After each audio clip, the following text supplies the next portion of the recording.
Sports on Tap is brought to you by the Joe Wright Group with Dobie Real Estate, Jason Stiltner at Flagstar Bank, Baldman Entertainment, Land & Sea Motorsports.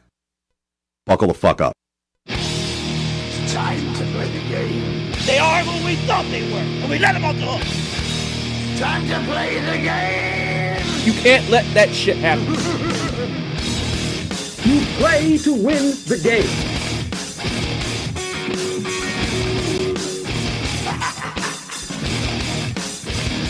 If we take a fucking tight end, I quit! Cannot win with him. Can't do it. I want winners. Time to play the game. Welcome to Sports on Tap Game Day. I'm Chris Scott alongside Joe Waddell. We are here for COVID Week 14. Oh, sorry, NFL Week 14. This is week 15, actually. Week 15, sorry. Yeah. Week 15, my bad. How you doing, buddy? I'm good, man. Yeah? I'm good. Yeah. I just, I'm looking forward to the holidays just finally getting here. And yeah. There's a lot of, I know everybody experiences it. There's just a lot of lead up to the holidays. There's a lot of things you got to try to get done. Yeah. Things are busy. Busy they for are, everybody. And like this is by far my least favorite holiday, so I just can't wait to get it done and over with, to be honest with you. You know what's funny? I was right there with you. I did not like Christmas at all. But I think having a child probably changed that a little bit. It did drastically. So now I look forward to this holiday, but for the right reasons, right? Like before it had become too commercialized for me. It was all about what are you getting, who's getting what, and then also everyone's, it's supposed to be a holiday about, Christ and, all those things. And yet people are like miserable assholes around this time of year too. And it's like, all right, well, you're missing the whole point of the holiday. But with a kid, it kind of puts everything in perspective for you. And you can concentrate on the actual good things about the holiday, which is nice. I feel like if you've worked at like any type of like retail setting or service industry during the holidays,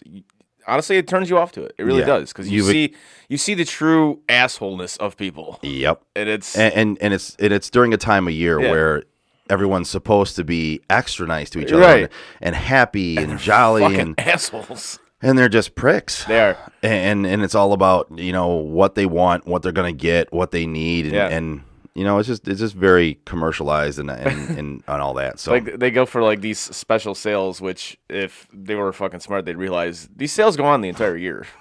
Exactly. It's not just like the month of December that people have sales like this. So especially like Black Friday, it's like, dude, you realize we just had this sale like 3 months ago? Yeah, just didn't announce it as a Black Friday sale. Exactly. So it's not the same, Chris. Right, it's not the same. It's not the same.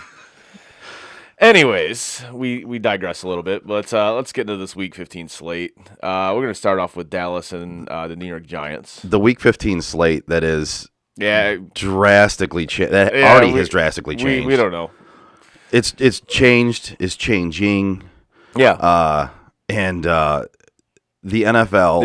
You're really gonna have to pay attention to your fantasy lineups this week. Yeah, and it's the first week of the playoffs for everybody too, which is. It's like great. All this stuff starts creeping in this week. But it's one of those things where, we talked about it before, and we talked about it before the show, but we talked about it for a long time now, is the NFL, along with the other leagues, are now questioning their own quote-unquote protocols for testing healthy people, healthy players who are vaccinated, who are not showing signs of being sick, but yet testing them, and they test positive, and then you're having them sit out, and you're quarantining them. And in leagues that are 95, 97, and 99.9% vaccinated, that just makes no sense. No, it doesn't. No. And you're canceling games. You're making players sit out. In the NFL, you were borderline going to make teams forfeit their paychecks and take a loss based on protocols that, let's face it, we're not really the right protocols to begin with. So I'm actually glad they're starting to take a real solid look at that and maybe change some things in the protocol aspect. And this is about sports, folks. This is not about real life. This is not about everyday people. Okay, this is not about that. This is about sports. Oh, you mean political? You're not getting political. It's not political. It's not. I didn't want to say that because I hate that phrase when you talk about this stuff. And Steve Yzerman actually said that. You can't say anything about this without people automatically thinking it's political. Right. When in reality, it's just it's not for many people. I guess it is, but I will say when I talk about it, I talk about it without being political. I don't have a side politically as far as this goes because I don't think there is a side politically. There just isn't. I mean, there's people on both sides of the platform who are vaccinated and unvaccinated. I don't think there's a stance on this, but the unfortunate thing is during the presidential race, it became that way. Of course it did. When in reality, both the ex-president and the new president got vaccinated right away. So it's very strange to me that it became that way. But I'm talking about only sports and only the protocols in those sports. And I'm glad that the people in charge of these sports are now looking at changing these protocols that were, frankly, not very smart to begin with. No, I agree with you. So there's a lot of questions this week in the NFL. There really is. So like I said, you gotta pay attention to your fantasy team this week. Like really pay attention to it. Like really fucking pay attention to it. Like I said, we'll start off with Dallas and the New York Giants. Dallas is laying 11.5. The over/under is at 44.5. 96% of the money is on Dallas at -575. 56% of the money is on the over at 44.5, and 63% of the money is on Dallas laying the 11.5. Yeah, and so this is one of Dan's picks. He took Dallas minus the 11.5 for 2 units. And looking at that further, I like that play. You've got Dallas, who is 10-3 against the spread this season, and they have a 9-4 record, but they're 10-3 against the spread, so they're even better against the spread than they are just as a team, which bodes well for taking them in this matchup minus the 11.5. I like them in this matchup. I think they're going to come out and they're going to dominate this game. As far as betting goes, I like them on that side of the football for sure. On that, well, I don't know what you think about that. No, I'm actually with you. I'm with you and Dan on this one. I do like Dallas with the laying the 11.5. I would probably take the over as well. Maybe do a little parlay action. Other than that, I think I think New York. I think the Giants are done. There's some rumors going around about their head coach and the players kind of revolting against their head coach because he's a fucking asshole apparently. So. Yeah. So give me Dallas in this one, and like I said, I like Dallas minus 11.5. And if you're looking at the over here, looking at the over, the Giants are 4-8-1 with over unders, and Dallas is 6-7. So you're about a 50-50 there, honestly, for the over. Looking at what this over is at 44.5, I think it's really low. I think it's really low, and I think that speaks to how bad they think the Giants are going to be and how bad they've gotten. Right. To me, I like the over in this game as well with you because I think Dallas is almost going to score at will today. I think they can cover that. I think they might be able to cover that on their own. It's very possible they can cover that on their own. Yeah. So, and if you look at it, that's not even counting the defensive score. That Dallas might get from an interception, from a pick six, that's not even counting that. So I look at this over and I like it a lot. So at 44.5, give me that over. Looking at the fantasy aspect of this, listen, you look at Dak Prescott, he threw for 300 plus yards and 3 passing touchdowns against this defense back in week 5. I expect similar numbers today, even though he struggled as of recently. He has. I could see the Cowboys slicing up the secondary with a more efficient aerial attack. I think they're going to kind of stay away from the run a little bit. I think they're going to try to get Dak on track because, again, he hasn't looked very good. He's been off. And part of that has to do with, Cooper was out, and there was some issues with his receivers there, but he's got all of them healthy now. I expect that passing attack to have a good game today. Yeah, I'm with you on that one. You look at Zeke. Zeke is clearly not anywhere near healthy right now. It's He's not close to 100%. If you see him in between plays, he's limping. He just looks. He looks like washed, dude. he looks like an old man almost. He does. And you go back to that injury he suffered in maybe week 3 or 4. And, and you think maybe that's had more of a lasting effect than what people thought. And let's say, has Tony Pollard been ruled out for this game? I'm not sure about that yet. Let me. I don't know. For some reason, I was thinking he was ruled out for this game, but I could be wrong. Maybe he was ruled out for last game. I just don't necessarily like that rushing attack today. It's just not something I'm gonna be relying on. No, if you have Zeke and you've made it into your playoffs, the rest of your team might be really right. good. you kind of got to roll with them, but right. It's not necessarily a situation that I like. Of course, I haven't liked his situation for a while now. So no. Other side of it. The only guy that I'm really even looking at on the other side is Saquon, and I don't necessarily love that. You should temper expectations for Saquon. Treating him as kind of like a floor play rather than a ceiling play. He's got a limited ceiling, I think, right now. He hasn't reached more than 20 fantasy points per game since week 4. Oh, geez. And, obviously he had the injury in there.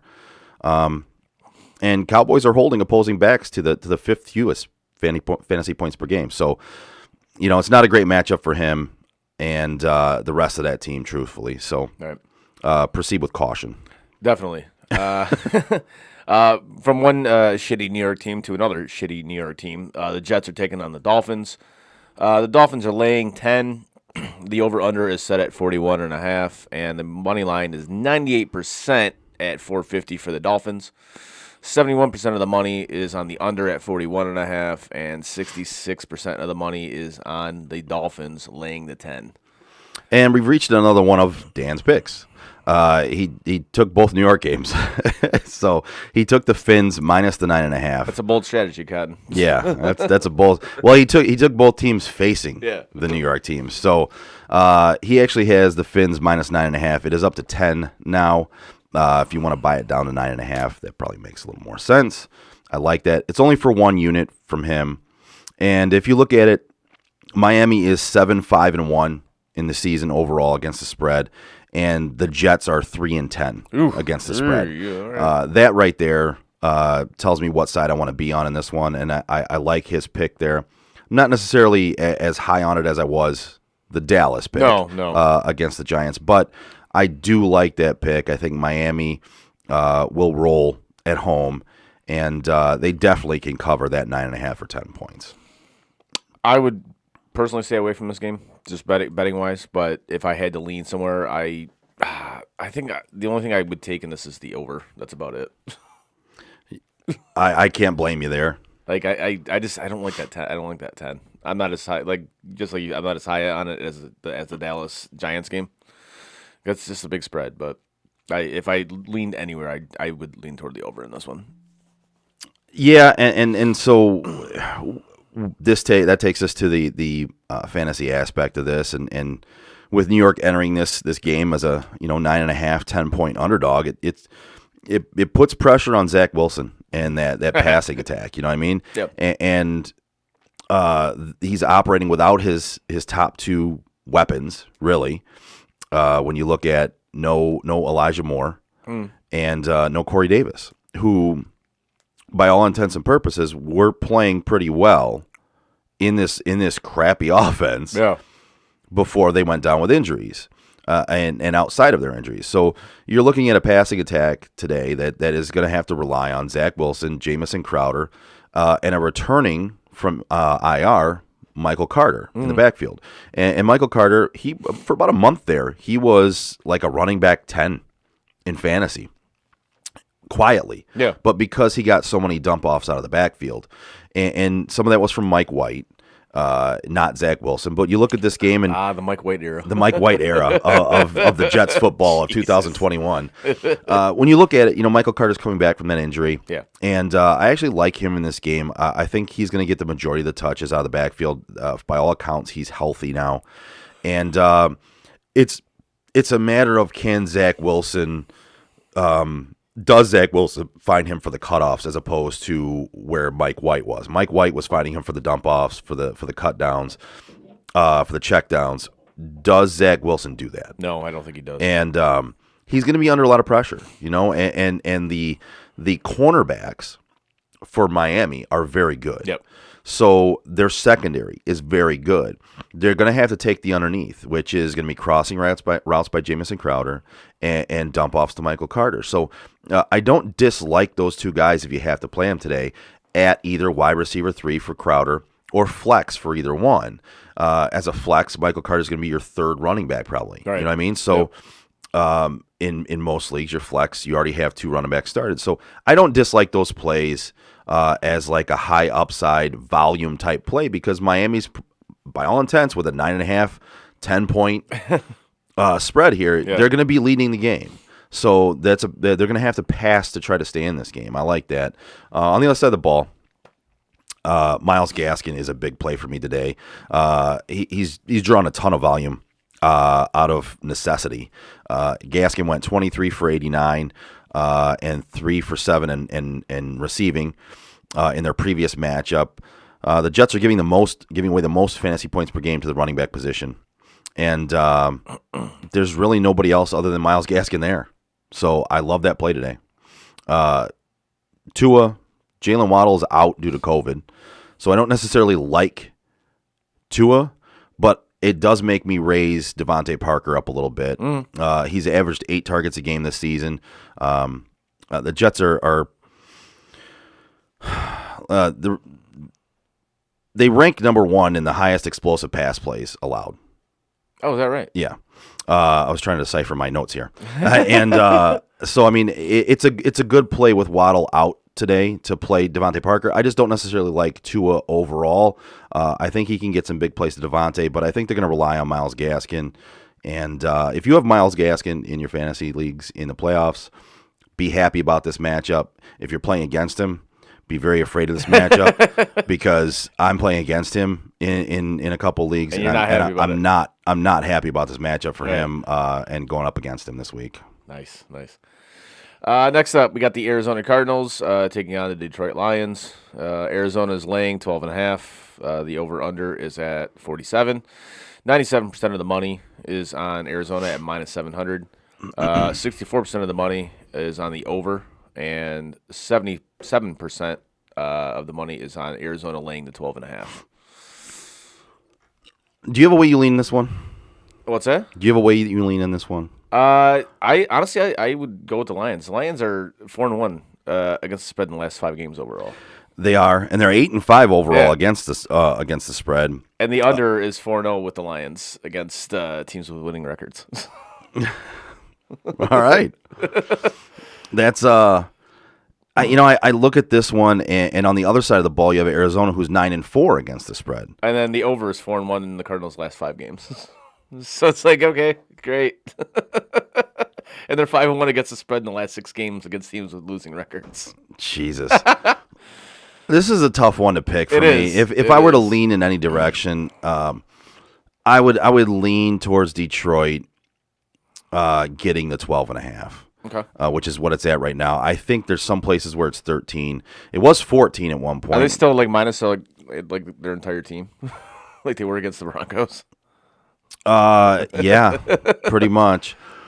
That's just a lot of points to me. I don't necessarily love either side of this, but if you were looking to take one or the other, getting 12.5 points is pretty big in the NFL. It is. Yes, it is. Yeah, I would probably stay away from this, but I'd probably take the Lions getting 12.5. I don't know. And it's painful. It is. It's very painful. Like you just said, that's a lot of points in the NFL to give up. So if I had to lean one way, I would probably take the Lions in this one, getting the 12.5. Yeah. So looking at fantasy in this one, DeAndre Hopkins has now been ruled out. He's having surgery on his MCL, I believe. Yeah. And so he's not going to be there. That kind of boosts up guys like Christian Kirk and AJ Green, and even Zach Ertz a little bit. out of that tight end spot to where they're going to get a little bit more volume now that he's not in there. Of course, DeAndre Hopkins was out for a while along with Kyler Murray. Kyler Murray came back, and it looks like he's back to his normal self. That last game was a little rough to watch. It was the Monday night game? Yeah. And there was some clock management issues in there. Horrible. We talked about that before the show. I don't know why they just didn't kick the field goal. When you had a chance, just kick it. You need a field goal anyway. Kick it. Just kick the field goal and try to recover the onside. Yeah, and then they did. Which they did, but then they were trying to struggle. Yeah. It's take the points when you can. And of course, with the Chargers, we saw that as well. It's like, being aggressive is great, play calling sometimes. Yeah. But there's other times where you just got to go, all right, what's the smarter play here? We need the points, man. Right. And so there were some mistakes in that last game, but Kyler Murray is Kyler Murray. You're playing him, and if you have him and you're in the playoffs, he's obviously in your starting lineup. This is a matchup that can be had against the Lions. The only thing you fear in this matchup is that they get ahead. They don't have to throw the ball, and they run. And if they're running, they run. Chase Edmonds looks like he's coming back. James Conner's. I think James Conner's going to have a big day today. He's been having a big season. I think he's going to have a big day today. It's one of those things where nobody wanted to take James Conner before the season started, right? And now all of a sudden, if you have James Conner, you look like the smartest person in the world. Oh, yeah. I mean, especially with Hopkins out. And honestly, it didn't even matter that Hopkins was there on Monday night. They were throwing the ball to him like constantly out of the backfield. He was almost that entire team. He was. It was insane how much they used him. Yep. And they used him in the passing game, which is what Pittsburgh really didn't do before with him. So love him in this game. And even Chase Edmonds is one, if you have to play him at a flex, I don't dislike it. It's the Lions. The Cardinals are probably going to be up in this game. Maybe not huge, but they're going to be leading. I don't think they're going to struggle to win this game. It's one of those situations where they might just, try to cut their losses, not get anybody injured, and just kind of stick to a very vanilla game plan. Yeah. On the other side of the ball, I don't. Yeah. Yeah. That's where we need the dial tone drop right I there. don't. So you just hit that. Yeah, I'm just gonna do this. Yeah, there you go. And yeah, next. I said the Lions won the game. Man, we going all the way. We about to celebrate. Why? Because the Lions won a game. bitch. I love that. That's my analysis for the other side of the ball in this one. Yeah. If you're in the playoffs and you're playing anybody from that Lions team, I don't know how you made the playoffs. No. Let's move on. Yes, let's move on to Tennessee and Pittsburgh. Steelers are laying 1.5. The over-under is at 43. 68% of the money is on Tennessee at plus 104. 63% of the money is on the over at 43, and 60% of the money is on Tennessee getting the 1.5. I'm all over Tennessee in this game. Yeah, I'm with you. Yeah. If you look at the splits here, so against the spread, Tennessee is 8-5 against the spread. Yeah. 9-4 money line, obviously because they're 9-4. And if you look at Pittsburgh, they're 5-8 against the spread, 6-1 overall. And yeah, Pittsburgh's at home, but I look at Tennessee to keep rolling in this one. They're fighting for a playoff spot. They just saw Indianapolis last night beat New England. Yep. And they're proving to be a legit playoff contender and a team that, other teams are going to have to take very seriously down the stretch here and in the playoffs if they make it. Yeah. And Tennessee's in that division. If they lose this game, they're much more at risk of not winning that division, and they want to keep ahead of Indianapolis. I think they're going to come out and they're going to win this game. They're going to take charge of this game. Yeah, no, I'm with you on this one. I like Tennessee in this big time. Money line spread. I'm not a huge fan of the over in this one, but if you want to throw money on money line and the spread, I like it with Tennessee. Yeah, I'm with you there, and so making our way over to the fantasy aspect of it. No Derrick Henry still, obviously, because he's out. They're saying he could possibly make it back by week 18, I believe, but it doesn't do anything for you fantasy-wise, and basically just helps them entering the playoffs. I do like Deontay Foreman in this one. You know, he's paved the way with back-to-back outings, and he's looked very good. He's been a running back 3/flex play the last few weeks. He's looked pretty good, and of course, everyone kind of jumped on the Hilliard bandwagon there because he had one big game. But if you noticed and you saw it, it was a couple of big chunk plays that he broke as opposed to getting the majority of the touches. And Deontay Foreman is getting the majority of the touches. He's the one that has emerged in that backfield of quote unquote taking over the Derrick Henry role. Yeah, and it's not that he's really filling the shoes of Derrick Henry, but he's taken the place in that backfield as the guy that they're relying on for the majority of the carries. I like him in this game. And let's see, on the other side of the ball, I don't necessarily like anybody a whole lot. You know, you look at the tight end position, Freiermuth, he's been running hot with touchdowns. Yeah, yes. And he's been very touchdown dependent. And sometimes you say that and you say, all right, well, you got to look to a guy that's getting more touches. But then on the other side of it, listen, even if a player is touchdown dependent, if he keeps getting touchdowns, it works, right? Got to play. So, yeah. And he's a guy that I think if you have Freiermuth on your team, it's because you didn't have any other options that you drafted, right? Right. So you picked him up and you've been rolling with him. And I don't necessarily dislike having him running down the stretch here. No. It's, you know, Najee Harris, obviously. He's otherworldly when it comes to touches. He's going to get his. Oh, yeah, absolutely. And, you know, the defense can be had on the other side of that ball with Tennessee. So, I mean, there's chances for guys like Deontay Johnson and Chase Claypool. I fucking despise that guy. Claypool? Yes. I do too. Oh, my God. He's quickly becoming one of my most despised people in the NFL. I can't. I no. Well, he's literally filling in for Juju Smith-Schuster, being the TikTok fucking wide receiver who's a diva. And I don't know if anybody saw it, but they were struggling trying to come back in a game, and a 2-minute drive. Yeah, and he wasted about 10 seconds celebrating a first down when all they needed to do was get the ball back. When you're fucking losing, you're losing. Stop celebrating a first down, dude. And it's in the 2-minute drive. It's in the last minute of the 2-minute drive, trying to drive down the field and win the game, tie the game, whatever. What are you doing, man? Like, use your head. Yeah, and use your head. Like, it's at that point in time, the whole diva mentality for wide receivers comes out, and you look at it and you go, man, why are wide receivers all about me? Like, it's never about the team. Oh, if I was your team is trying to drive down the field. If I was one of his teammates, I'd have fucking lit his ass up right? after the game. Yeah. Like knocked him out in the locker room. Like, dude. Like, what are you doing, man? Like, stop, man. Like, we're trying to fucking win a game, and you're out here celebrating first downs when we're fucking losing? Really? And trying to drive down and save timeouts and save time, and you're celebrating? You cost them like 1 or 2 additional plays because of that. Very much so. Very much so. Idiot.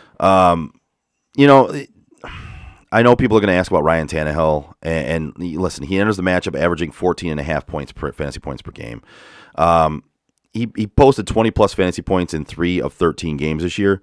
I don't necessarily think this is going to be one of those games where he posts over 20. No, I think it's going to be a typical Ryan Tannehill day. It's going to be a game management game. Yep. I don't think he'll have horrible numbers, no, but he won't have great numbers either. So, listen, if he's gotten you to where you're at and you're in the fantasy playoffs with him, you roll with him. I don't necessarily think this is going to be one of those matchups that he gets over 20. He's only had 3 out of 13 games this year. I'm with you 100% on that. So, listen. It's going to be a steady game for him. That's what it's going to be. Yeah. And I look at this matchup. I don't think there's going to be a lot of fantasy points coming out of this game. Ooh. Truthfully, I just don't. I could be wrong, but I look at this game as being a game where it's gonna be. I think it's gonna be an under game. I'm kind of with you on this one. Even though like a lot of the money is on the over at 63%, but it's with Pittsburgh. It's always weird. It's just like, especially this Pittsburgh team. You know, they want to control clock. They want to run the ball. You know, they want to keep Tennessee's offense off the field. Yep. Yeah, I don't see a lot of fantasy points coming from this either. I really don't. Well, and I think on the other side of the ball, they're going to try and do the same thing, right? I think they're going to try to run Deontay Foreman. They're going to try and control the line of scrimmage. They're going to try and control the clock. Yep. I don't see them going out there and slinging the ball around to try and just run up points in this game. Nope. So I think it's going to be a very methodical game on both sides, which to me points to an under, which to me also points to not very many fantasy points being scored. Agreed 100% on that. And now to probably the least sexiest matchup of the entire season. Yep. The Houston Texans. Isn't this the second time they've played? Didn't they play week 1? I believe so, yes. And it's even worse now because it's later in the fucking season. Yeah. The Houston Texans taking on the Urban Meyerless Jacksonville Jaguars, which Urbanless. I said, raise your hand if you called that one before the season started. Literally, if you listened to this show at the beginning of the season, you would have known he wasn't going to make it the whole year. Yeah, we said that on our Tuesday show. We're like, there's no way he makes it through the fucking season, and yeah, we kind of got that one right. Jacksonville's laying 4.5. The over under is at 54%, which is it's pretty even there. 64% of the money is on Houston with plus 185. As I just said, 54% of the money is on the under at 40. 40. That's really low. That's really low, but with these two teams, yeah, right. But this will be a game that's like it'll be a shootout. It's funny. I kind of look at this game, and I'm interested in this game for one reason. Oh, and 65% of the money is on Houston getting the 4.5. Oh, okay. Like this one's interesting for me in one way. I'm looking to see how that offense and Trevor Lawrence look without Urban Meyer there. Mm-hmm. And it's a weird thing for me to want to look at, but I want to see, because listen, Trevor Lawrence was very polarizing entering the season. Yeah. There's a lot of people that said he wouldn't pan out. A lot of people said he's the best quarterback prospect since Andrew Luck. Yeah. And both those things can be true. Mm-hmm. I mean, because coming into the season, he was by far the best quarterback prospect. When it comes down to it, yeah. he was born and bred to be that number one selection. That's it's what it was. Could it pan out to where he doesn't pan out to be that guy, to where he's not that number one worthy pick? It could. Right. It happens. But I'm interested to see how it works out now without Urban there, because I'm of the strong belief that Urban Meyer held him back. That Urban Meyer's just way of running the organization, way of running the team, wow. and his stubborn mindset when it comes to offense, held him back a little bit. I want to see what he does. I'm actually surprised the player didn't beat the shit out of that guy. You and me both, man. I actually had this conversation at work the other day, and we're like talking about if he did those things to college kids, right? I'm surprised more of it hasn't come out. Oh yeah, maybe it will. Maybe there's going to be some ex-college players come out and be like, yeah, he was abusive. Yeah, he did this. But being that, like, you can kind of get away with being that person in college, right? As a college coach, because they're kids. Because you run everything. You control everything. You control everything. And you can literally say the things that he said, which was, I'm the head ball coach. Mm-hmm. I do what I want. Right. Well, that kind of works in college. In the NFL? It does not work in the NFL. Nope. And to be honest with you, what he did to Josh Lambo, I'm surprised somebody to knock him out. Yeah. Like, you cannot do that shit to grown men, man. Nope. You just can't. Like, that'd be like my boss coming in and like right. punching me in the arm and telling me not to mess up today. Like, I would probably knock him out. Like, don't be fucking hitting me. Yeah, you know what I mean? Don't. And honestly, I shouldn't say that. I love my bosses actually, and they're very good people, and they would never do that. But like, it's like if I worked at a company and my boss came in and punched me or kicked me and said, "Don't screw up today," what the fuck would happen? Like, you don't do that. That'd be an ass kicking. Right. 100%. Like, at that point in time, I'm not worried about my job. I'm just, you just fucking hit me or kick me. Yeah. Like, I'm going to react to that. Yeah. So looking at the betting side of this, both teams are not good against the spread. So I feel like if you're betting this, you have an issue. You have major. You have an issue. You're a degenerate. Look at the phone number on the bottom of your betting app and call it. You need to call it. You're a degenerate. Yes. Against the spread here, Houston's 5-8 against the spread, and Jacksonville's even worse at 4-9. Jesus. So both teams are 2-11 overall. I don't know how you're putting any money on this game at all, other than if you want to sprinkle something on the over/under just to try and get that right. That's one thing. But if you're betting on either one of these teams, you have some issues. Yeah. Fantasy aspect, I'm not going to spend too much time on this, man. It's you got Brandon Cooks, who is really your only player worth playing on the Texans. And listen, James Robinson enters this matchup as my favorite player in this game by far, because by all accounts, he was held back by Urban Meyer because he wanted to prove a point, and Carlos Hyde was his guy, and he wanted to punish James Robinson for fumbling a couple times throughout the season. So I'm interested to see his workload. I think his workload he's gonna be the featured guy again. And I think if you have him on your roster and you made the playoffs, which I have him on 2 of my rosters and I made the playoffs in 1 of them, I'm happy rolling him out there this week. I think he's going to be featured. I think he's going to do really well this week. And I think for the playoffs now, without Urban Meyer, he's going to be a great guy to lean on if you have him. There's not much else I like in this game. Those are the 2 guys. That's it. Moving on. Moving on. Next up, Carolina taking on Buffalo. Buffalo's laying 14. The over-under is split 50-50 at 44. And the 98% of the money is on Buffalo at minus 769. As I just said, the money's split on the over-under at 50-50, and 74% of the money is on Buffalo minus 14. This one's easy for me. I'm taking Carolina in this all day with the spread. I still think Buffalo's got some issues with their offense, and one of their starting offensive linemen has been ruled out today with COVID. Ew. So John Feliciano. Some breaking news here. Yeah.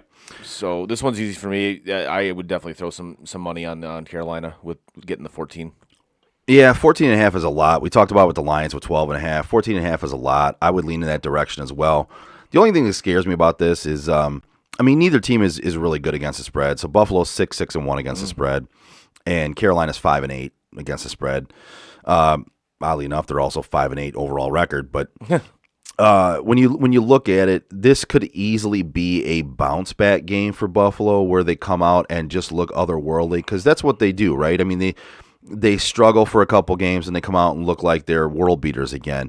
And if this is that world beater matchup, you're kind of screwed. But 14.5 points, man. I have trouble not taking 14.5 points. Don't get me wrong. Like their last game against Tampa Bay, they got down early in the first half, but they fought back tremendously in the second half. They did. And not to be all Lions fan here, but there was some questionable officiating in that game. 100% there was, but I'm not blaming that's why they lost, because they had they played like shit in the first half. As simple as that. That's the biggest reason why you fucking lost. Don't be that guy. I'm not being that guy. I'm not being that guy. I'm not saying, oh, the refs screwed them. That's why they lost. No. No. Did it help? No, it didn't. But that's not why you lost. You lost because you fucking played like fucking asses in the fucking first half of that game, when you could have kept up with them, and you didn't, because you were playing like shit. So, but the second half they came out, and that's what the Buffalo Bills look like when they actually are playing well, is in that second half of that Tampa Bay game. And I hope it continues today. I don't know. With the play calling and the way that this offense is being run, I don't know. From week to week, I don't know what they're going to do. See, and this is one of the things that you run into with what is it? Is Dabble their Brian Dabble, their offense coordinator? So that's the one thing you run into with him. He's so pass oriented. He completely abandons the run, and I understand that they have struggled running the football. Yep. Part of that goes to your game plan. Yep. So you need to adjust that and figure out how to run the football. You don't just need to abandon the run. And when you're a pass first, pass second, pass third, continue to pass team, that puts you in bad positions. Oh, especially when you get into the goal to go situations. Well, the defense basically only has to concentrate on one aspect of your game. Yep. And the play fakes don't work at that point, because they know you're not going to run the football, exactly. And they know you're inept at running the football. Yep. So that takes away a whole huge aspect of your game offensively, and I think they need to figure that out if they're really going to be a Super Bowl contender. No, I agree with you. That needs to happen. 100%. Looking at this game, so I'm going to start the Carolina side of the ball. You got Cam Newton. In Cam Newton's 3 full starts, he's posted outings of 26.2, 8.2, and 14.8. That's a wide fucking range. Yes, it is. outcomes there, and it makes it challenging to use him, especially if you have him during the fantasy playoffs here. If you have him during the fantasy playoffs, again, how the fuck did you make it this far? That's kind of the point. I agree with you. I mean, and there are other teams playing for consolation brackets and shit like that, but I'm not really concentrating on you guys. No offense, sorry. I have a team out of my 6 teams. I have one that's in the consolation bracket right now. My other 5 are in the running and in the playoffs, but. I'm not really worried about the team. I'm still putting in lineups, but I'm not here to talk about players for you. Sorry, I'm just not. So you know, it's with those outings and with PJ Walker kind of looming in the background, you know, Newton's probably best utilized as a like a contrarian DFS play, like a tournament option. You know, DJ Moore is he's logged in limited sessions all week, but, you know, he's projected to play. So I kind of like him in this matchup. He's still gotten his points. He's drawn 10 targets in back-to-back games. You know, he's averaging 14.4 fantasy points per game. It's a matchup I kind of like for him if you have him on your squad. I have a couple of teams where I have him.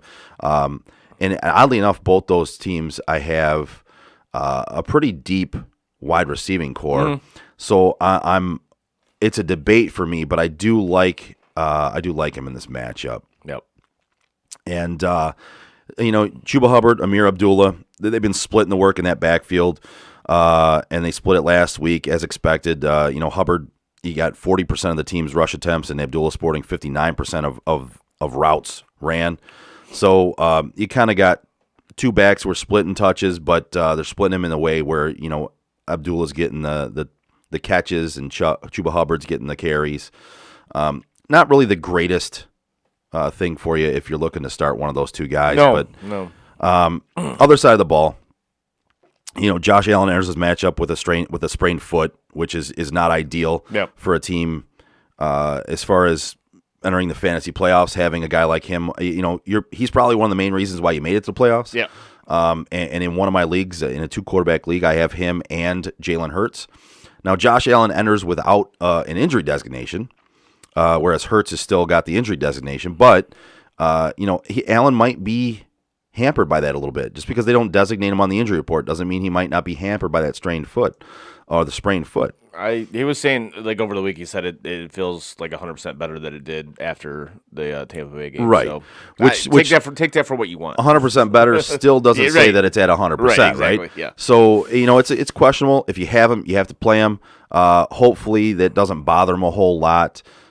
You know, in this matchup, they're going against the Carolina defense that can be had a little bit. So you just hope for good things there. And listen, you're in the fantasy playoffs. You got Josh Allen, you got Stephon Diggs, even guys like Dawson Knox and Gabriel Davis are worth a shot today. I think I play those guys. Yep.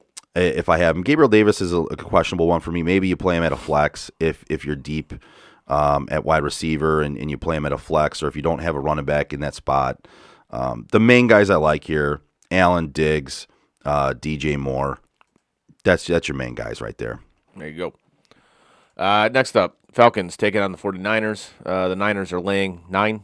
The over-under is at 47.5. 94% of the money is on San Francisco at minus 400. 69% of the money, 69, is on the Falcons over 47.5, and 56% of the money is on Atlanta getting the 9. I actually agree with that. I do like the Falcons getting the 9. I'm not crazy about that over. If I bet, I probably would take the under on that. But I do believe San Francisco is going to win the game, though. Yeah, I'm with you there, actually, on everything you just said. I think San Francisco wins this game. I just don't necessarily think they win it by 9. No. So if I were to lean one way, I'd take the 9 from Atlanta and expect San Francisco to win, but not cover that 9. So, you know, you win that bet there. Both teams, oddly enough, are 6-7 against the spread. Okay. So there's nothing really that tells you anything there. Right. You know, one team coming into this matchup is 6-7, the other one's 7-6. Both have faults. Yeah. Galore. Yes. And nothing really stands out to me here other than, you know, San Francisco isn't really that team that puts other teams down. No, puts they them don't. away. So I think Atlanta can stay close in this game and keep it within 9. So I'm with you there. Yep. On the fantasy side of this one, listen, there's so Atlanta here is facing an injury-depleted 49er secondary, right? But it's really kind of hard to get excited about the fantasy outlook of guys like Matt Ryan, Russell Gage, Tajay Sharp. You know what I mean? Like, there's not really much to be excited about there. If you like the matchup, which, again, like I said, the 49ers are depleted in their secondary, you can play guys like that and hope for a good outing, but it's hard to rely on guys like that in your fantasy playoffs. I don't necessarily recommend it. Cordero Patterson, even though he's lost some of his luster, I guess you want to call it, he's moving him back to playing more running back and cutting down on his routes, which has really cut down on his fantasy output. He's had a couple of really subpar fantasy outings, but at this point, you've made it this far with playing him, right? You've picked him up. You probably got him off the waiver wire, and he's been a big part of your fantasy roster. And if you're in the playoffs, I think you have to keep rolling with him. Unfortunately, your expectations might have been knocked down a little bit. Yeah. On the other side of the ball, it's tough for people who picked up Elijah Mitchell and have made the playoffs, right? So he was playing really well, and I made the playoffs in several leagues with him as one of my running backs. Yeah. And thankfully in one of them I have a bye, so I don't have to worry about him being out this week. But him being out, it hurts you a little bit. If you were able to go out and pick up Jeff Wilson, maybe he fills in, maybe he does something there.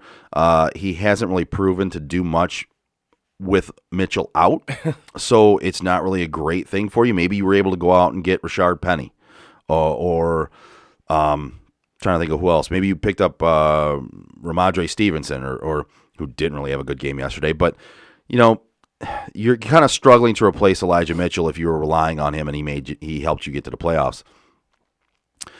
On the other positions for San Francisco, George Kittle, otherworldly man. Like he's looking to have another big game. Deebo Samuel. Listen, his injury came at the right time for you, right? So if you were able to weather that injury for him for a week or two, he looks to be back to his normal self. He looks good. Yep.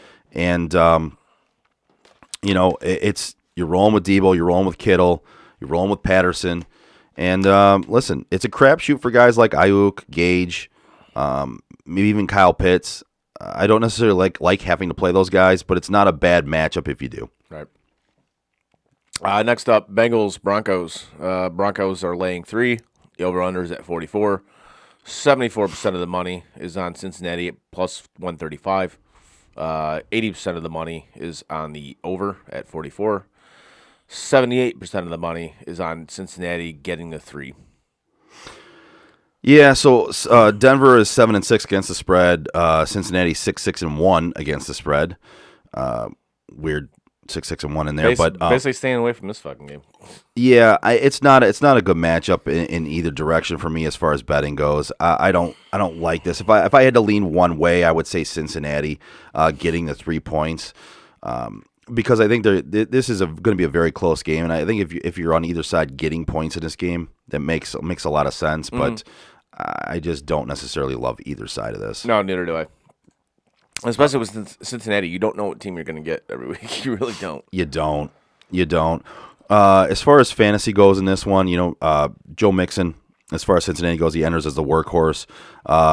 They're entering as road dogs here, but I still expect a run heavy game plan from Cincy.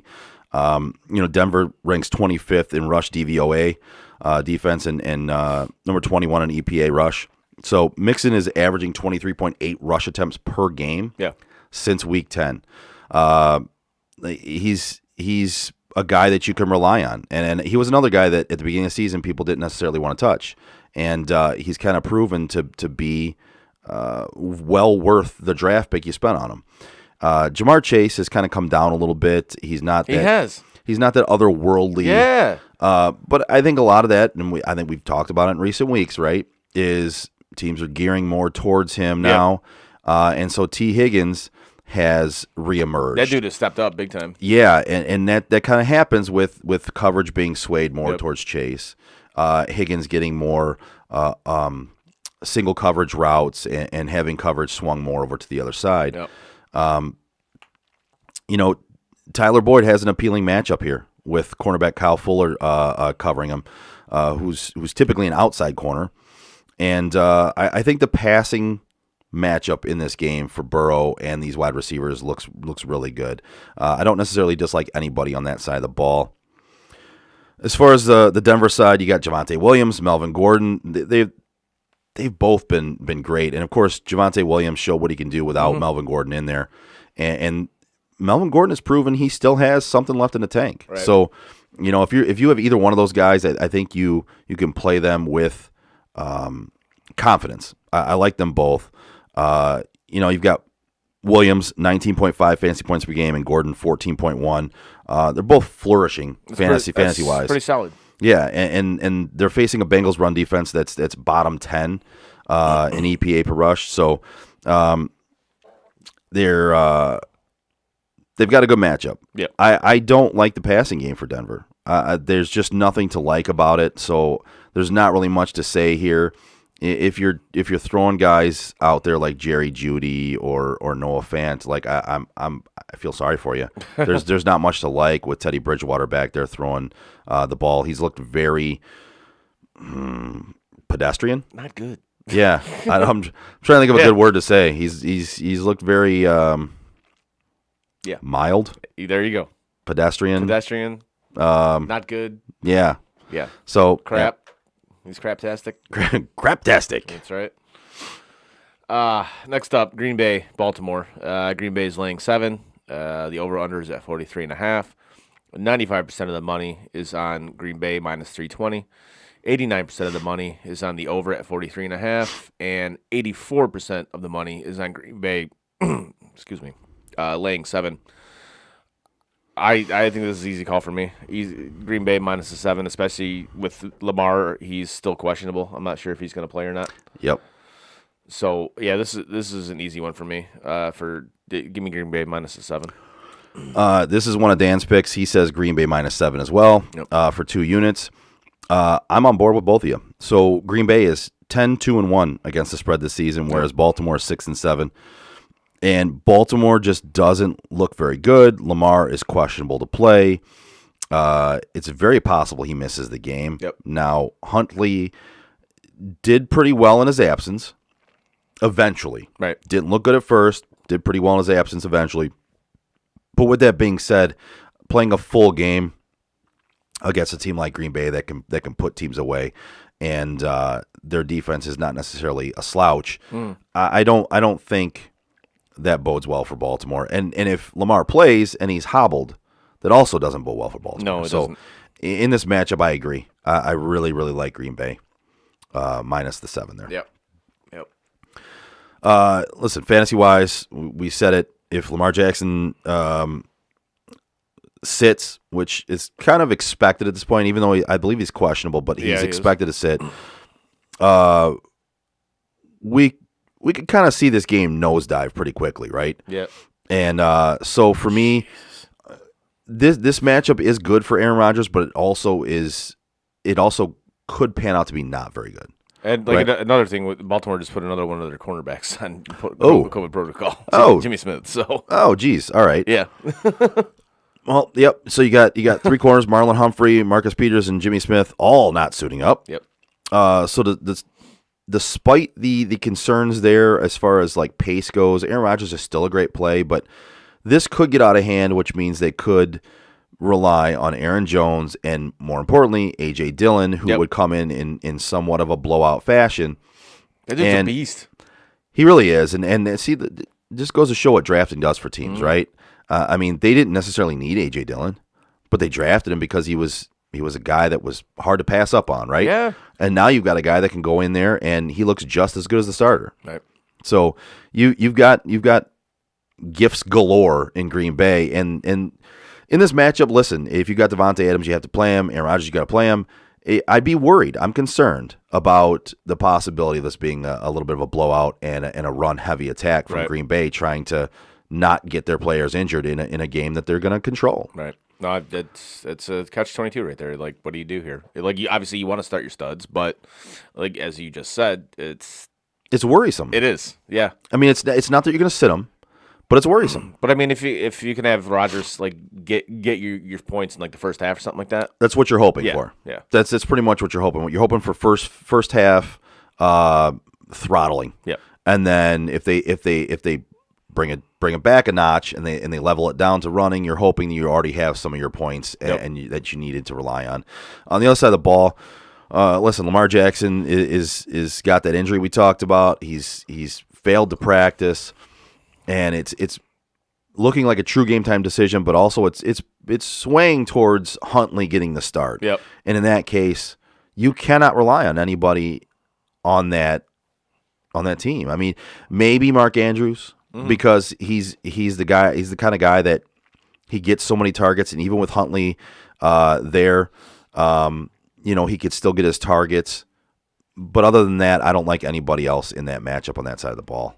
No, neither do I. It's definitely tough to take anybody on that Ravens team right now. Just that team it's just so battered with like injuries and COVID and whatever. It's tough, and especially with Lamar being like a true game time decision, which I feel like he's not going to play.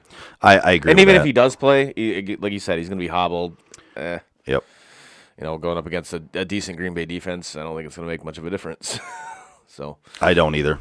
Let's see. Next up, New Orleans taking on Tampa Bay. Tampa is laying 11.5. The over/under is at 45.5. 96% of the money is on Tampa Bay at minus 560. 67% of the money is on the over at 45.5. Pretty split here on the spread. 51% of the money is on Tampa Bay laying the 11.5. I wouldn't touch this game. No, it's a tough. I don't like any of the numbers in this. I don't either, and it's a tough one because Tampa Bay is only 7-6 against the spread, whereas New Orleans is 6-7 against the spread. So neither one of them are very, very great against the spread here. That's a large amount, but when you look at it, that's a large amount that Tampa Bay can cover. Yeah. So even though we talk about large amounts and being on the side of getting those large amounts, Tampa Bay could easily cover in this game. So I'm with you there. I don't necessarily lean either way on that one. I do like the over in this game. Over 45.5 to me is I'm taking that. Taking that, no problem. Okay. Yeah, I think both teams can score, and even if New Orleans gets down, they can score some points in garbage time, which means it's going to push that over. Yeah. Looking at the fantasy aspect in this one, listen, I have Tom Brady ranked as my quarterback 6 on the week, so you keep rolling with him. He had a couple of down weeks, but he's alien Tom Brady. I mean, the guy just he's 40 years old right now, and never seems to age. Nope. I just don't. I mean, it's impressive. It really is. It really, honestly is. Gotta start eating quinoa. No, I can't. I just right? can't. I just can't. I've got Taysom Hill ranked kind of high, so I got Brady at 6. I got Taysom Hill ranked as the 12th best quarterback on the week, simply because of his rushing ability, right? I mean, he brings so many aspects to that rushing game. He can get you points with his feet. Yeah. And if they get down to the goal line, he can steal a touchdown or two, which he did last week from Alvin Kamara. So it's or last few weeks, I should say. So as far as the running backs go, Kamara, that rushing defense is for Tampa is very, very good. So he's going to have to rely on getting his yards through receptions for the most part. Not that he can't get it on the ground. He's deceptive enough in the backfield. He's elusive. He can get his yards, but that Tampa Bay defense is very good against the run. So you're looking at him to get receptions. And if you're in a PPR league, obviously you're playing them. You're not sitting them. You're just hoping for those receptions. You're hoping for those yards out of the backfield in receiving the ball. And I got Leonard Fournette ranked in my top 10 for the week. So he's been a guy that I think before the season started, everyone still questioned whether he was that main ball carrier for them, right? Yeah. And he's proven. And deservedly so. He's very much, because even in the playoffs, they rolled it. They had a 2 a two-headed backfield with Jones and Leonard Fournette looks like he's kind of revived his career. Yeah. He looks very good in that backfield. Yep. And running behind that O-line. So do not hesitate to start him. I like this matchup. I think he can have a very good day today. And he does receive the ball in the backfield a little bit too. So he gets you a couple points per game in receptions. If you're looking at the wide receivers in this matchup, you're playing your Tampa wide receivers. Not a question about it. You're playing Mike Evans. You're playing Chris Godwin. And, on the other side of that, you're not playing anybody. No, you really aren't. You're not playing anybody. With New Orleans, I have no idea who's because Sean Payton's not even going to be coaching today because COVID protocol. Oh, is he out with COVID? Okay. Yes. Did I see? That's news to me too. I didn't even see into that. COVID protocol. So he's not even going to be coaching today. So. Well, and that's. See, now I'm leaning towards Tampa covering at 11.5, and I like them fantasy wise in this game very much so. But, one more aspect, Rob Gronkowski, you're playing him. Oh yeah, listen, it's a good matchup. I think Gronk's going to have a big game today. Yeah. These other matchups they're going to be tough to get into. So we can touch on the Monday night matchup, and then we'll talk a little bit about the other ones, but there's not much we can say about them because there's so many things up in the air with those matchups. So let's hit on the Minnesota-Chicago game first. All right, yeah. Minnesota taking on the Bears. Minnesota's laying 6. The over-under is at 44.5. 93% of the money is on Minnesota at -270. 76% of the money is on the over, and 67% of the money is on Minnesota laying the 6. Oh, so with gambling in this game, I'm taking Minnesota, and I'm taking Minnesota minus the 6.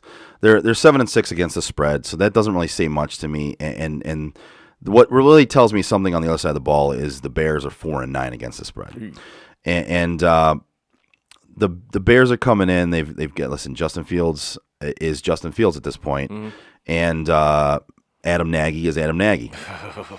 And I've made my views very clear on that man. Yes, you have. And I think Minnesota comes in. I think they need this game to try to keep pace and to at least try to stay in that playoff race for that last spot. Yeah, they're fighting for that last spot.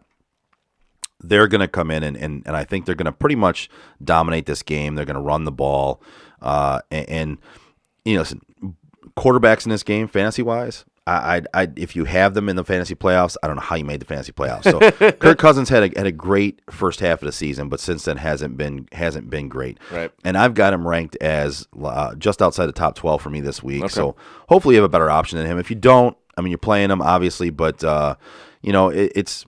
a matchup where I think they're going to run the ball a little more. They showed last game Dalvin Cook.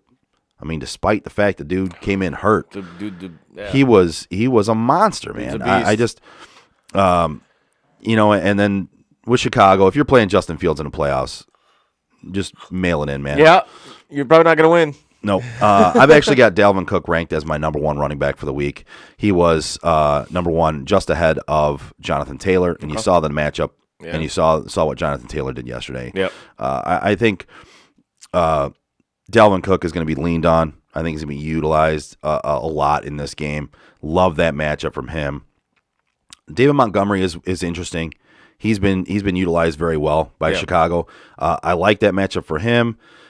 He receives out of the backfield, so I think he can have a good game, even with Minnesota controlling this game a little bit and relying on Dalvin run the football there. So guys like Justin Jefferson, you're playing him. Yeah. Don't necessarily think it's going to be a big, huge game from him this week. Yeah. I don't see like a shootout or anything in this game. I don't either. I'm with you there. I think, he could still get his points. He could get a touchdown, but I don't think you're going to see that big, huge game from him. No. Just if you have him on your team, hopefully you can get a win this week without needing a ton from him and make it to next week's round of the playoffs. Yes. Do you want to touch on these Tuesday games? I mean, we Tuesday games. So the Vegas Cleveland game. So let's be honest. So there's so many guys right now that are in question for the COVID Cleveland. Bowl? Yeah, I mean, there's a lot of guys that are questioned, right? Some of them could come back, some of them could not. It's very questionable as to what this matchup's going to be. So I can't speak betting wise on this at all. No. And then when you look at fantasy, I can give you the information. Well, yeah, give out the information. Yeah. At this point, this is what it is. Yeah. Cleveland's laying the 3. The over/under is at 41, and 73% of the money is on Cleveland money line at -150. 60% of the money is on the over at 41, and 56% of the money is on Vegas getting the 3. Yeah, and so I'll give you the numbers here too. Las Vegas is 5-8 against the spread, and Cleveland is also 5-8 against the spread. Sweet. Neither team has looked very good throughout the season. Nope. Cleveland is one game better as far as the win-loss record goes, but it doesn't speak too much to either team as far as how their season has gone. Cleveland needs to win this game in order to keep pace and try to get in that last playoff spot. And Vegas actually is kind of just one game behind. They are also fighting for that last playoff spot in a way. Yeah. But with so many guys out in this game, I can't speak betting-wise. No. I don't even know how Cleveland is favored by 3 in this game. I don't either. With how many players are out with COVID. Now, maybe that says that Vegas thinks with these new protocols they put in place on Thursday that guys coming back. Guys will be coming back. Yep. At this point, I'm going to speak to the fact that I would not play a Cleveland quarterback. And Carr's matchup, I have him well outside the top 12. I have him at about 14 or 15, right there with about Tyler Huntley. So I don't necessarily like either matchup quarterback-wise. The matchup I do like, and I really hope they put him in a bubble to when all this started, is Nick Chubb. Yeah. And I think Nick Chubb can eat in this matchup. It's very rare for me to project a guy to get over 100 yards rushing because just projection-wise, you don't typically project a guy for over 100 yards. Yeah. They get 100 yards quite a bit, but you don't necessarily project him. He's projected over 100 yards. Oh, shit. With how much they're going to have to rely on him. Yeah. Because so many other guys are down, and they're going to have to rely on that running game. Throw the ball to. They don't have anybody to throw the ball to. They don't have a quarterback to throw the ball. Right, exactly. They've got Nick Mullins. You're next in line. It's Nick Mullins and Joe Waddell. That's the new depth chart for the Cleveland Browns. So I love Nick Chubb in this matchup. Yep. I don't necessarily like anything else about this game, and it's hard for me to speak on it anything other than that because of all the variables that are going into this. It's tough. So speaking more to that point, it's another one that's tough to kind of gauge here. It's Washington taking on Philadelphia. Philly's laying 6.5. The over/under is at 42. 54% of the money is on Philadelphia at -275. The money's pretty even on the over/under. It's 51%. People are taking the over, and same thing with the spread. 52% of the money is on Washington getting 6.5. Yes, and that seems odd to me again because there's a lot of Washington players out with COVID. Their starting quarterback is in COVID protocol. Yeah, so I mean, the fact that people are still taking that 6.5. I mean, I get it at 6.5, but if they don't get any players back for this game, Philadelphia is looking at rolling in this game because there's so many guys out from Washington. So this is another one I have trouble speaking on. I can only give you the against the spreads here, I guess. Philadelphia is 7-6 against the spread, while Washington is 5-8. And Washington had been looking very good lately as far as a team and being the team that we kind of thought they were going to be at the beginning of the season. Yep. And I guess if I'm going to go over to the fantasy aspect of this one, listen, I have Jalen Hurts ranked as my number 8 quarterback on the week. He gets his points. I think he'll have a decent day. Nothing crazy, but I think it'll be kind of like Tannehill. It'll kind of be like a day like that. And listen, that injury is a little bit concerning because he does rely on his legs for some points and for some rushing touchdowns, quite a few throughout the season. But I still like this matchup. By all accounts, he's going to play. Yeah. And it's especially with moving the game out. He's got more time to heal. Yeah. So I do like that matchup there. And so Heineken is he's in the COVID protocol. Yep. Right. So you don't know whether he's going to be able to come back or not with the new protocols and the new way they're dealing with things. So again, this is one that's really tough to handicap right now. It's really one that's really tough to talk about with so many variables that have yet to be determined. This is accurate. And again, here's another one that we have to go through because and we'll go through what we can. But I mean, there's so many variables with all the COVID stuff going on. Right. The Sea Chickens taking on the Rams. The Rams are laying 6.5. The over under is at 45.5. Money line, 88% of the money is going to the Rams at -280. Over under 81% of the money is going to Seattle is on the over. Sorry. And 73% of the money is on Los Angeles laying the 6.5. The only thing I like in this game is the over. The games between these two teams are crazy. And I love the over in this one. Yeah, usually they are crazy, and I side with you there, and the public definitely likes the over in this game as well. So Seattle's 7-6 against the spread, and Los Angeles is 6-7 against the spread. Nothing really tells you much there. Nope. This is another one that's very up in the air, man. There's a lot of COVID issues going on. There's COVID issues on both teams, actually. OBJ's back. Oh, OBJ's back? Yes. Oh, okay. He's off the COVID protocol? Okay. Yes. So he's back. Tyler Lockett is on the COVID protocol for Seattle. And there's just so many to go over. I can't even tell you how many guys are on COVID protocol with both these teams. You're looking at it. So DK's been down, right? He hasn't been playing well. He's been, I think, over the last 5 weeks, he has been overall the wide receiver 70. Diva. 70. Diva. So Tyler Lockett had been taking almost all the target. He had been swallowing targets and having big games. If Tyler Lockett is not back for this Tuesday matchup, I think you can play DK and feel safe, feel comfortable. If Tyler's back, I think you're borderline looking at benching DK Metcalf for a playoff game, for a fantasy playoff game, because he's been so bad. That dude's taking a straight nosedive. It's, again, I'm going to say these numbers because they're not a joke. I believe he's been wide receiver 70 over the last 5 weeks. It's not good. It's not good at all. For a dude with that talent, really? Right. It's concerning. With Russell Wilson, I have him ranked outside the top 12 at, I believe, 14. Yeah. Right around the Kirk Cousins, Derek Carr, Tyler Huntley area. Oh, Jesus. So, behind guys like Taysom Hill, Joe Burrow, don't necessarily like that matchup a lot, but like you said, these matchups, they can score points in these matchups. These Rams Seattle games, they're crazy. They are crazy, and you can get points out of them. So if you're starting Russell, I don't question you. I don't hate you for it.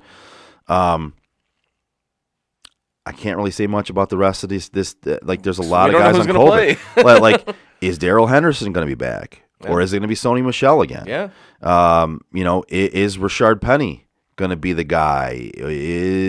Are they going to, put him back to being a number 2? Is somebody going to test positive for COVID? Well, I was going to say between now and there's been so many COVID issues with these teams that who knows who's going to end up on COVID by then. Yeah. So it's very tough for me to say anything on this one, on these matchups, man. I hate not being able to tell anybody anything about my thoughts on these, but I don't really have many thoughts on these games because I don't know what's going to happen. It's hard because again, you don't know literally up until game time who the hell is going to play. You don't know. You don't, and the best thing I could tell you is just keep an eye on your matchups. And the thing is, for those Monday and Tuesday games, right? If your league isn't going to allow you anything, if those games actually get canceled, then you need to play players that are in matchups on Sunday. Yeah, you have to look at that if you're in the playoffs. Now, in one of my leagues, I know that I'm actually a commissioner of. I've decided that those games are all going to count towards this week, which almost every format has decided. But I've also decided that if any of those games do get canceled, if you have any players playing in those games, we're going to take their averages for the year. Okay. So, hopefully your commissioner has decided on something like that if they do get canceled. If they get canceled and your commissioner just says you're fucked, it sucks. But in that case, you have to decide to play somebody on Sunday who's not in one of those questionable COVID games where they could come down with COVID or they could just cancel the game. Yep. It's a tough decision. It is. But it's one you got to make, unfortunately. I actually like your ruling on this. Just take their averages because, I mean, yeah, you shouldn't have to only play guys that are going to play on Sunday.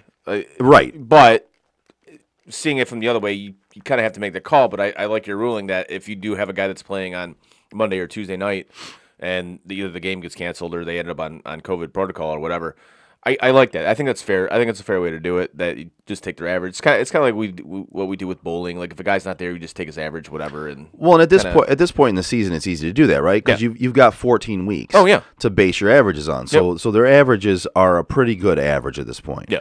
So it's not like you're basing it on 3 weeks worth of a guy blowing up, right? So you've got 14 games worth of average to go off of. At this point with the COVID outbreaks on these teams.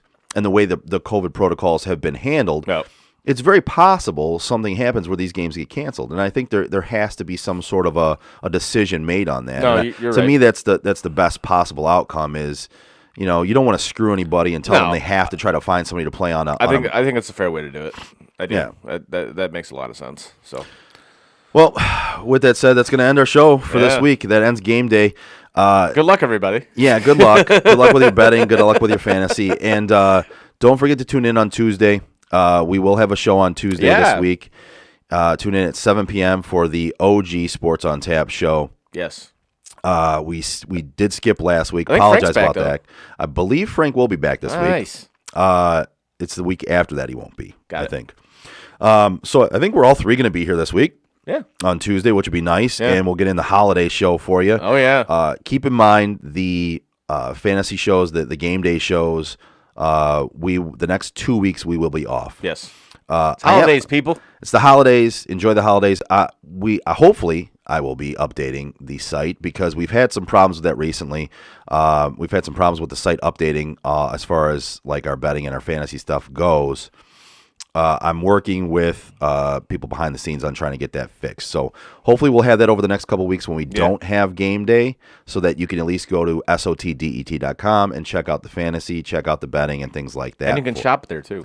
You can't. I've heard that. You can shop there. I've heard that. I've heard if you go to sotdet.com. Yeah, you can buy some SOT swag, man. You can. You click on shop and you can buy some SOT swag. So buy some Sports on Tap stuff for your loved ones for Christmas. They will appreciate it. Yes. And if they don't, we appreciate it. So 100%. All right.